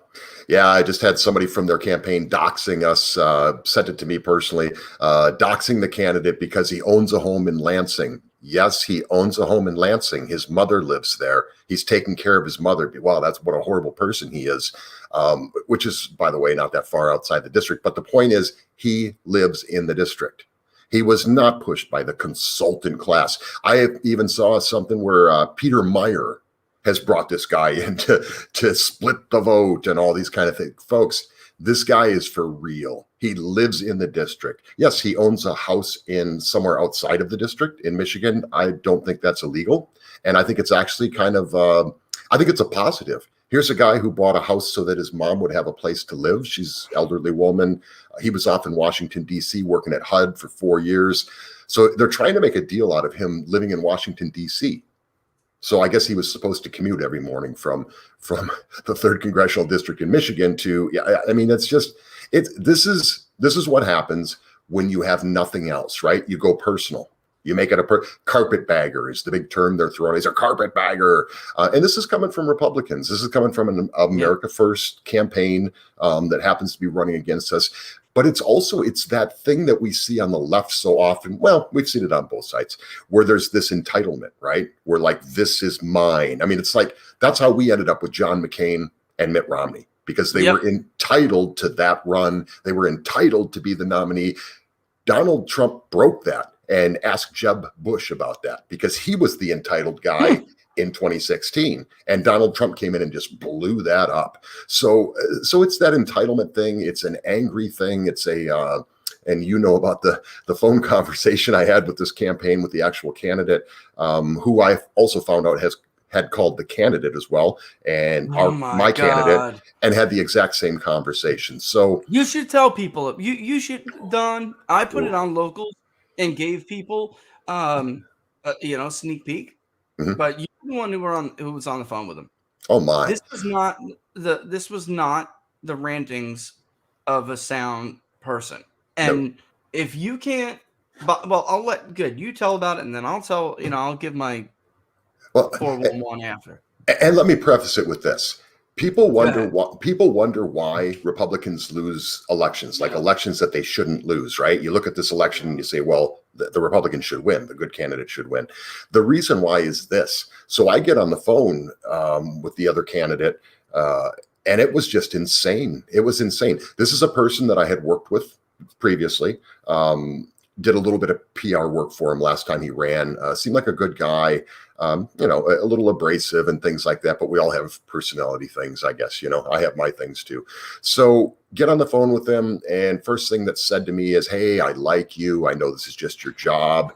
And from that point on, it was just it was an insane rambling rant. It was this guy's invading my home. He's that was one of the common themes in this. He's an SOB. Wait! You glitched for a second. Back up. Oh, back up 5-10 seconds. We heard one of those things, and then you glitched out. Okay, so it started out with, "Hey, I like you. You're a good guy. I know you're just taking a job. This is your job, and I get that. That's okay." And then it turned into this and it just kept ramping up. And it was, my candidate is an SOB. I mean, they use that term multiple times. And this is like one of the nicest people you'll ever meet. He worked 4 years for Dr. Ben Carson, who's like the nicest person I've ever met in my life. John is right behind him on that, John Gibbs. He is a very, very nice man with true convictions, as I've mentioned before. So calling him an SOB is, I don't know how that's helpful or where he even gets that. This guy doesn't know him, never met him, has no idea who he is or what his personality is or what his life story is, or he's just angry because that's his. He owns this run. And he doesn't. Nobody does. This is America that we live in. So it went on from there. He's invading my home. He kept saying that. He kept saying it just like, earn it. He kept saying it very, very angrily.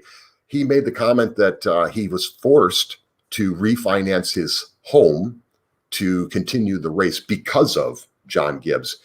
As you know, when who Donald Trump endorsed. Correct. This is what set this off. Just so people, I can give them a little background before you finish. Friday, he gets an endorsement from Dr. Ben Carson, who he worked for, his right-hand man at HUD as his assistant, and basically worked tirelessly to try to reform HUD into a more conservative program. Work requirements, folks. I mean, if you're, traditional conservative, you would have liked what John Gibbs was doing. He was being foiled by much the same way that Reagan was foiled by so-called Republicans who would not allow him to abolish the Department of Education. He was very close. Guys, we wouldn't even have CRT being pushed from the top today if these same people didn't screw Ronald Reagan. And that's what John Gibbs ran into. And it's an important experience to have if you want to be a lawmaker. What the experience that he has dealing with these agencies from inside is incredibly it's an incredibly powerful thing to have on your resume, because now you know what makes them tick, what could influence them, what can make them, do things that they otherwise wouldn't do. And they're not going to want to change. They want to give it away, man. They want to be virtuous and give it away. And that's it. Yeah. Well, go ahead. And then Monday, the Trump endorsement came after that, and he melted. So this call is Monday night, right? I'm on the road. I'm on my way to Monday Atlanta. Night. I just wanted to give that to people. Yeah. Yeah. So, okay. So the claim was that he was forced to refinance his home because of John Gibbs. Well, the first thing I did when I knew that there was going to have a conversation with this campaign, a potential, working with them, was I fully vet everything. So not just this candidate, I go in and vet everybody that's in the race, because I also have convictions and I want to make sure I'm representing the best candidate. If there's a better candidate, I'm not going to go run just to take somebody's money from them, because I want to win, but I want the best candidate to win. So I vet financials, I vet all the FEC filings, I vet Ballotpedia, everything that's out there about this candidate. I try to do a very thorough vetting process. This person was already $100,000 in the hole, and that's all public information. You can find it on the FEC filings. So his financial situation had absolutely nothing to do with John Gibbs. John hadn't announced yet. There was no knowledge that he was going to.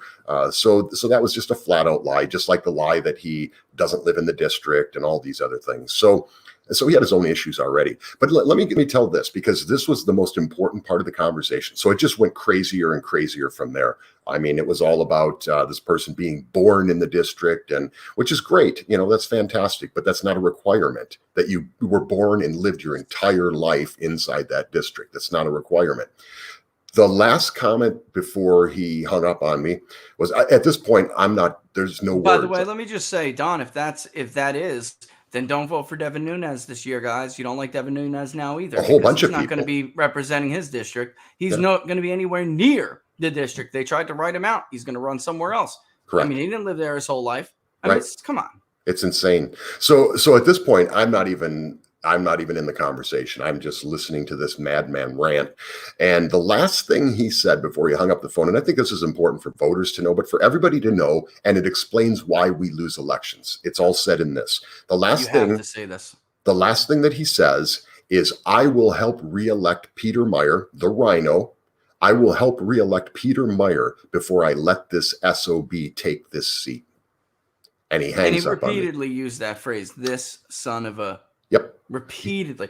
And, and just so people know, even friends of the show, support the other guy in the race. I got calls, it's just the way this goes. We're not always going to agree. And that's just life. That's reality. But like Don, when asked, very simply, who do you think is the better candidate in this race? I do what Don does. I go through, can this candidate raise money? You're going after an incumbent who will likely have a war chest. Yep. Can this candidate raise money? Is this candidate a sound candidate? Is he likely to, is he ready for prime time? He or she ready for prime time? This is what we do. What's the resume like? Because what does the resume tells the story? Is there a story that could be told here in this kind of environment, in this cycle? Which story is going to resonate more? Is this person a person of conviction, right? Don, in order to believe in order not to view the closing comments. And by the way, I understand, the positions of our friends of the show. But it's tough today. I mean, on this one, that's just tough. I'm going to always do what I think is better. And look, that last comment always sticks with me because you and I have been around this a really long time. We've heard very similar things out of the mouths of advisors to Mitt Romney. If Rick Santorum gets the nomination, I'd rather have Barack Obama. If John Kasich loses to Donald Trump, that's our final shot. I'm going to vote for Hillary Clinton. We have been hearing this from these crybabies for years. And this is like putting self-interest in front of the republic. If you really believe that your set of principles is the better set of principles, right, you would have to believe that John Gibbs is worse than Peter Mayer, right, to believe that isn't motivated by selfishness. What's the word, Laura? It's really when you're not bitter, you're selfish. It's petty. It's like a petty. It's petty. For where you don't want them to be right. So there's a word I'm looking for here that really it sums it up. It's an easier word. Mm-hmm. Oh man, but whatever. I mean, the bottom line is what I got out of it was a total sense of entitlement. But he had been there alone in that field. This belongs to me and nobody else. This is mine. And it's not. That's not how elections work. Elections are up to the people, the voters, to decide. So I was really blown away by that, the sense of entitlement. And it was insulting. The characterization of the endorsement from President Trump was insulting to the president. What it basically insinuated. Vindictive. Yeah. Tom, thank you. God, thank you. Spiteful and vindictive. Both Jennifer and Tom are on where I'm going. It's spite and vindictiveness, and that shows a petty man of low character. All right? I mean, that is, folks, I've been in this business a long time. You're willing to make comments like that, then you are not the character that most of the base, if not all of the base, is looking for. Verdict within the next hour, according to Disclosed TV. Okay, so let us know. Keep an eye on that verdict. Okay.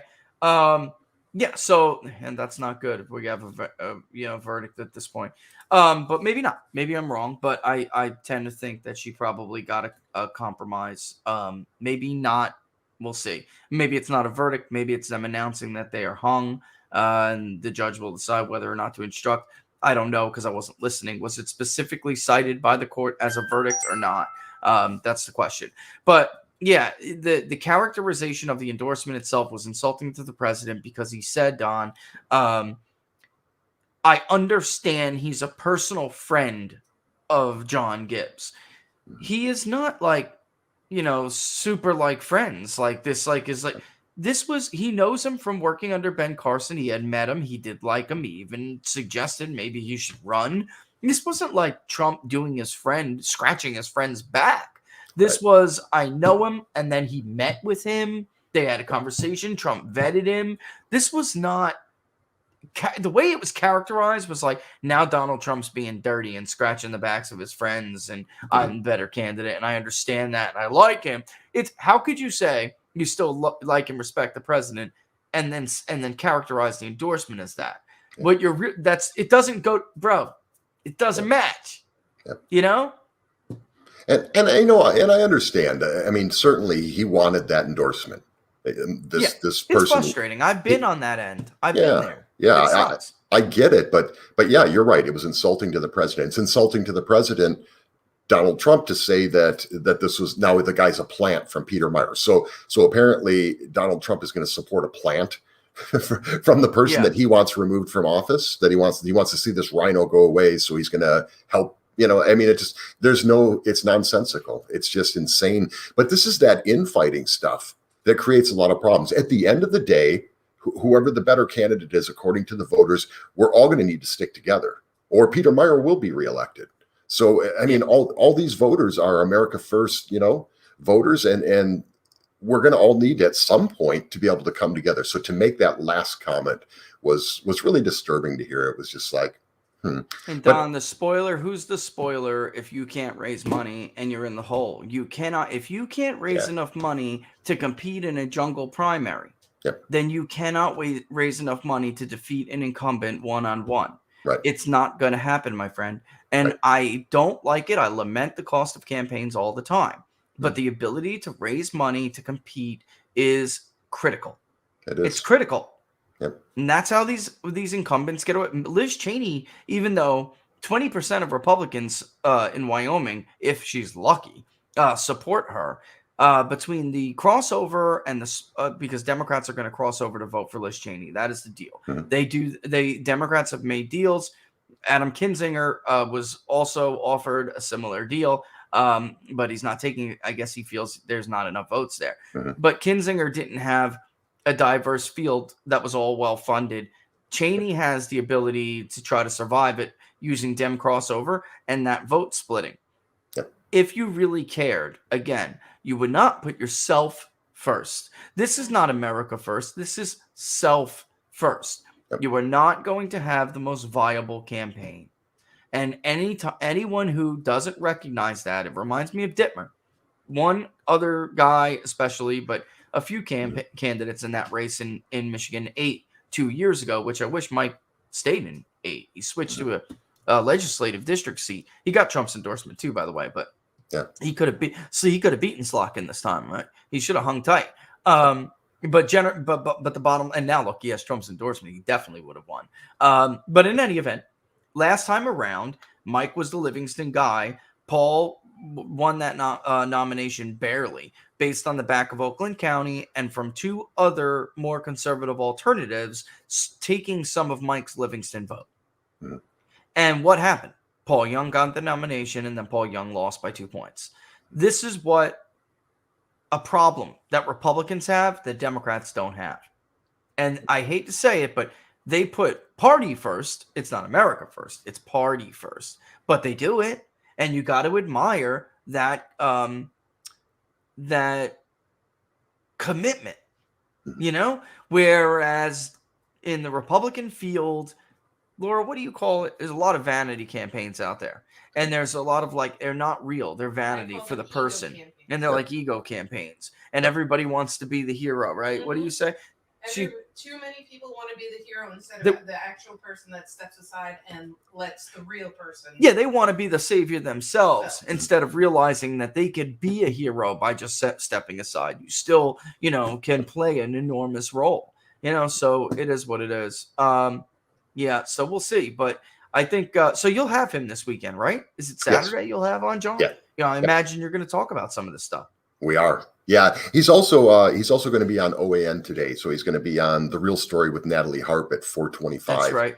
Eastern time tonight. So looking forward to that. He was on with Steve Gruber. Thanks, Laura. Yep. Steve Gruber yesterday, and so he did a really good job. And and you'll see when you see this very guy, articulate guy. He is very smart. He's concerned. He has an actual concern about the voters. This guy's the real deal, and I'm just so happy to be hooked up with him and to help him get there. So, and just so people know, I have spoken with him personally and privately multiple times, and I think Don, from election reform to fundamental, because I like to be I talk about lamenting.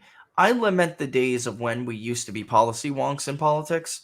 When we really used to get into the weeds on stuff, and I love that about politics. I do. And especially since I'm a math guy, and I would love the CBO scoring Build Back Better was great for me. Yesterday, of course, the CBO is now ultimately corrupted too. I guarantee you, Build Back Better will cost at least twice that. But in any event, at least they had the nerve to say that. But we're gone away from that, and I appreciated Gibbs's ability to get into the weeds and talk about policy at that level. So he's articulate and can speak to everyday people, but he's also very wonky, and he can be. He's an incredibly smart guy, but he understands the basics too, which is election reform is a big damn deal, which is why I spoke to Mike Dittmer and I asked him why he switched, and election integrity was one of the major reasons. And he figured, he can do more from the state house or the state Senate than he can from the national, which I get.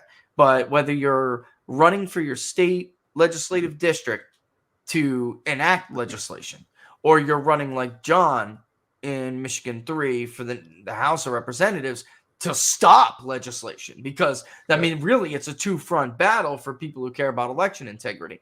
It's the national federal government attempting to seize control of elections from the states in order to weaken integrity, to weaken verification. And then the other front of that, which you see Brainerd and other working on, is really getting into the legislatures and saying, we need this codified in law.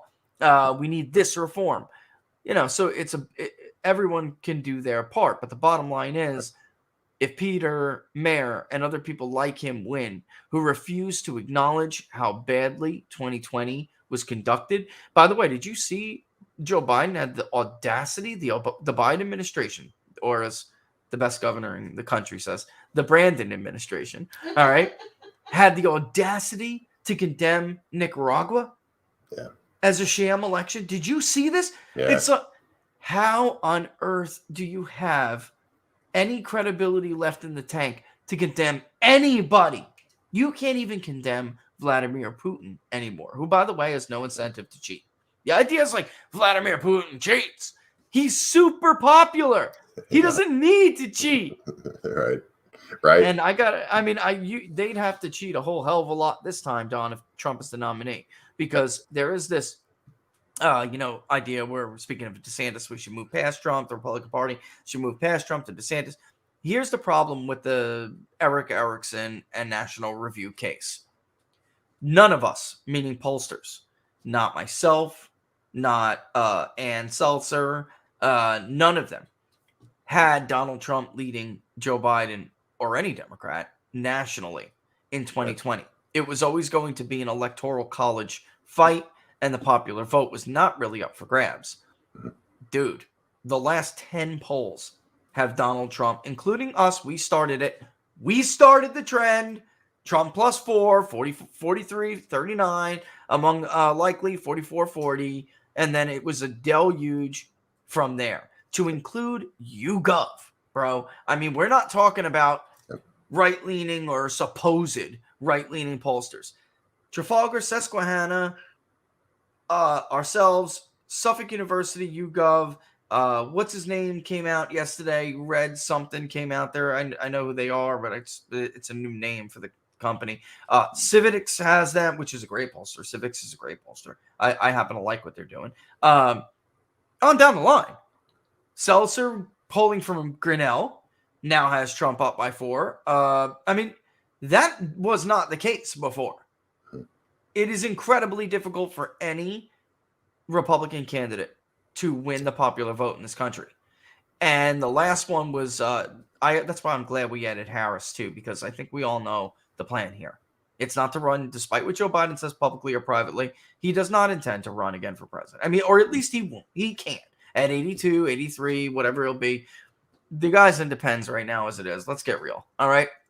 He's not going to be coherent enough to run for president. And unless they, basically unleash another deadly pathogen on the population, he's not going to be able to hide in his basement in Wilmington. And the cat's out of the bag now anyway. Because now he has a record. The public, this is what we hear from people all the time who voted for Joe Biden. It's a good chunk, 5 to 10%, depending on where they are. Even upwards of 14 in the other state, 12 nationally. They basically are saying, we thought he was going to be the, the competent and calm leader. He's clearly not up for this. Look at Quinnipiac, for crying out loud. Where is some of the Quinnipiac numbers, which were really bad? That's COVID-19. Let me look. 53%. Oh no, that's the economy, which is horrible. All right. Cares about average Americans. He's still tied it at 47. Is he honest? 51, no. 42, yes. That, so much for that advantage over Donald Trump. Does he have good leadership skills? Only 37% yes, 57% no. This was where they got duped. And that's why the Election Commission took away Donald Trump's second debate with him, which was the foreign policy debate, because some of that would have come out. Donald Trump was extremely competent on foreign policy. He was the most successful foreign policy president we have had in our lifetime. And I challenge anybody to name somebody who got more accords, more peace, more transitioning to peace than him. You're not going to find one. So, knock yourself out if you want to waste your time, but you're not going to find one.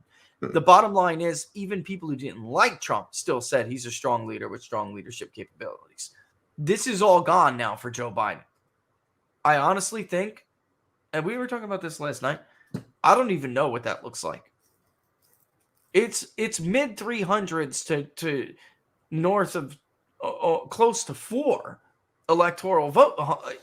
Trump plus 6 or 4 nationally, folks, is a rout of epic proportions. Minnesota will swing 10 points.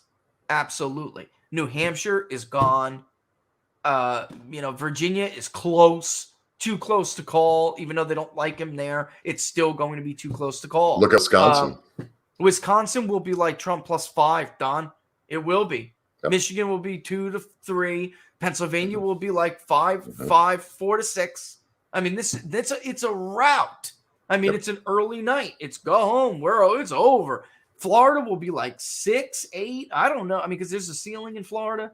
I mean, I don't know, brother. I mean, that's the problem their argument has, especially if there ended up being another third party. Like Joe Jorgensen was thrown to the wolves before. If Biden runs again, that's not going to happen. Pete, they could try. The media will try like they did to Gary Johnson, but Biden will be so disliked that there will be a group who won't vote for Trump that will go for them anyway, like a Joe Jorgensen. Sure. And then, I don't know what else to say. Look at Kamala Harris. Down by 9 yesterday in that poll with Trump. We haven't seen numbers like that for Republicans since Rudy Giuliani in head-to-heads against Hillary Clinton before his campaign fell apart.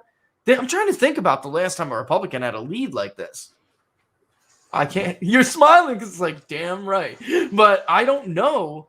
Ohio is going to be like 15 points, ladies and gentlemen. It's going to be like 16 points. Iowa, even Seltzer just did Des Moines poll. It's 13-point lead for Trump right now. Yep. This is a blowout. Nevada is gone, Frank Wright, because that kind of a lead means he's going to win. He got 45. If you just look at results and not exit polls, he probably got somewhere between 40 to 45% of the Hispanic vote in Florida, and he got 45% in Clark County. The Hispanic vote is going to go up in a state like Nevada, and whites in Washoe County, who right now disapprove of Biden, like 35-55, according to Civics. They have national, but also they have state-level polls. Whites in Nevada are really sour on him, and that is also true in the West. Nevada's gone. I mean, dude, it's like Colorado and New Mexico are close. I'm serious. I know. I know you are. That's why I'm laughing. Crap. That's why I'm laughing. What's your take on that? These are good times. I saw a question earlier that was in. Yeah, if you see one, grab one. Go ahead. Well, no, I saw one that was in the chat earlier, and they were talking about, could we primary this person? And this is one of the unique things about what we're experiencing right now. So, I mean, typically this is why we've ended up with the Lisa Murkowskis and all this stuff. And this, so because typically you can't. It's why we had John McCain forever. Because you really couldn't do that. You had to be careful, and you wanted to hold that R, right? Well, we don't have to do that anymore. We don't have to hold our nose going into this process, this election cycle, just because you look at the numbers. So absolutely anybody can be primaried. Look what we're doing in Michigan's 3rd congressional district. We can primary this guy and get him out. Historically, you can't. You got to just go, well, he's the guy. He's got the war chest. He's the guy. He's the anointed one. We don't have to do that anymore. So this election cycle is huge. It's unique, and we have to capitalize on it. So anybody can be primaried.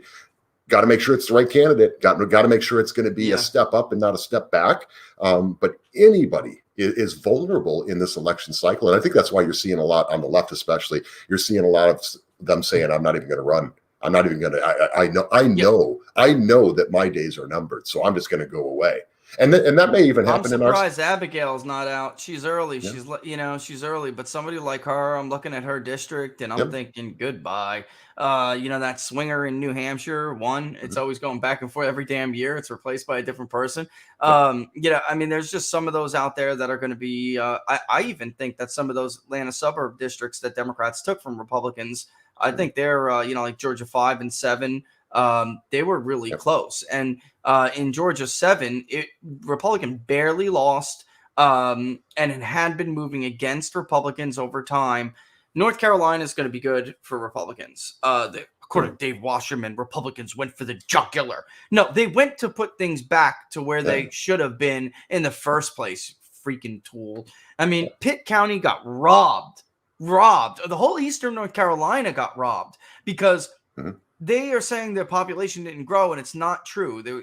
Most people believe there was a serious miscount in Pitt, but Craven down to Carteret, these are very red counties. They did grow quite a bit, and yet because of that count with Pitt, they screwed eastern North Carolina.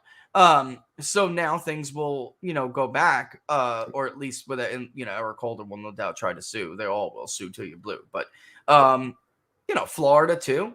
That's another one. I mean, Texas is going to favor Republicans more. Even Wisconsin and Minnesota have 2 districts that absolutely could go. New Mexico has 1 that could go in a real big landslide. And Arizona definitely has 1 that could go in a landslide. I mean, this is like, and I've been doing the districts in California.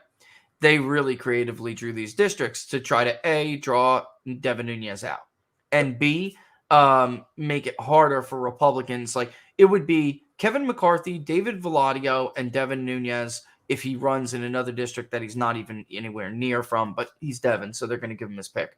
Yep, you got it. Minnesota 2 and 3, those are prime, man. But sticking to California, they're going to try to leave it for like the Trump-hating Valladios, whatever. Even Mike Garcia is going to have a problem, which is messed up. This is how, because what happens behind closed doors, folks. They anticipate Kevin McCarthy will be the House Speaker, so they give him a real easy seat. And there could change again, but the analysis we've done so far was to write out some of what you probably think are national treasures, to write them out and then make those Orange County and Central Valley districts that are competitive much tougher for Republicans to win. I mean, it's just so dirty. Nobody seems to care about that. I mean, I wonder if I have one that I could show you. I do. If you give me 1 second because it's 12:37, while I upload this, I will show people how creative they got. It's just amazing. It's amazing. Popping up right now. Why don't you, Don? Because it is getting on that, and that I did get a reliable person who told me it is a verdict. It is not a mistrial. It is coming in. It will be announced soon, so I know I don't want to keep people beyond the hour that we're today. So let me wrap this up with this, and then you tell people what you got going on. But this is the draft right now for CD, that the congressional district that will encompass Fresno and Tulare. The other one is a Stan Fresno district. They cut him up to basically make Fresno more Democratic leaning, remove the Republican base out of Madera. I mean, it's just incredible BS they pulled. Folks, look at how they did this. It's a hell of a thing, but what they're trying to do is they saw Merced and Madera and Fresno voted against them on the recall. They're trying to slice it up so the Republican share of that vote is gone outside those areas, and they put them in with what will be McCarthy and Nunez's maybe district. So that's all they got. I wonder so the other 3 won't be competitive. Who out there watching this right now, who notices that whenever it's the Republicans, it's gerrymandering? Of course. But when it's the Democrats, it's just redistricting. I mean, it's kind of like flip-flopping and evolving, right? When they do it, they're evolving. Until 2010, they literally had 100 years of gerrymandered districts. Sure. And when people should realize when Republicans had to win in 94, they were winning against what were districts that were written, the boundaries of which were written by decades-long presiding Democratic governments. And they had to, Newt Gingrich's contract with America overtook those partisan leans. That's what they need to, and it was really, they didn't even do anything back then. It was really when localities started to fall in 2010 that Republicans started to say, wait a minute. And then they started to do, their own little line drawn. But look, it's like, what's the matter? You can't take your dose of your own medicine, Don? I mean, really?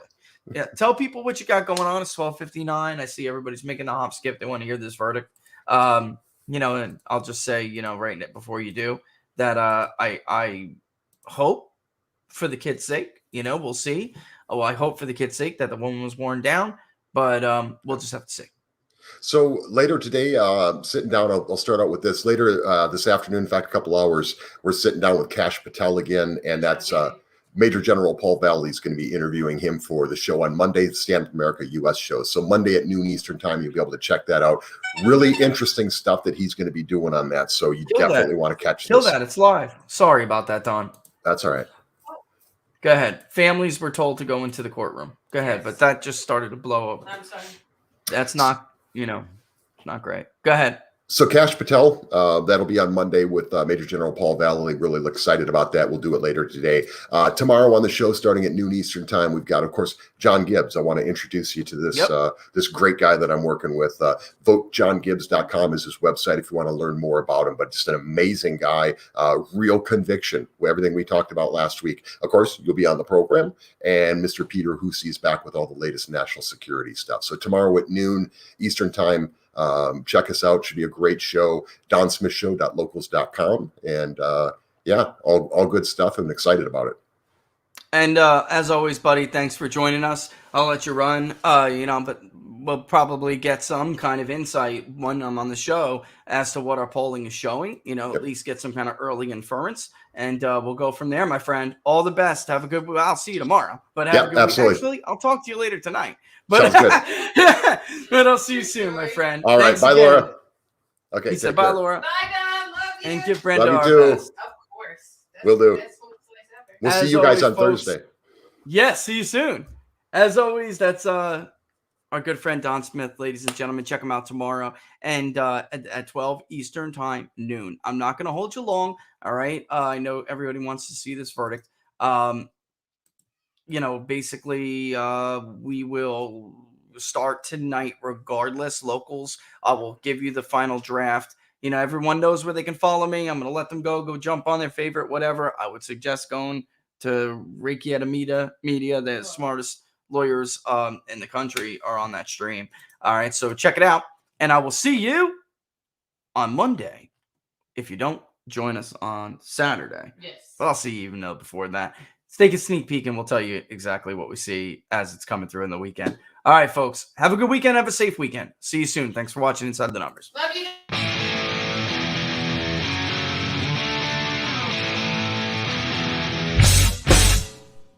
How much you wanna bet that I can get you back inside your head before the summer ends and spread a little love.